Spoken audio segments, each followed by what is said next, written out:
కొరింథీయులకు రాసిన పత్రిక 16వ అధ్యాయము 13వ వచనము 14వ వచనము ఈ రెండు వచనాలను బట్టి మనము ఒకసారి పరిశీలన చేసుకుందాం. ఇందులో అసలు ఏమున్నవి? ఇందులో 4 అంశాలు ఉన్నాయి. ఎన్ని అంశాలు ఉన్నాయి?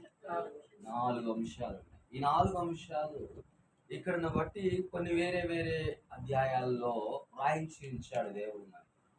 అందులోది మనం మొట్టమొదటిగా మనం చదువుకొని ముందుకు వెళ్దాం.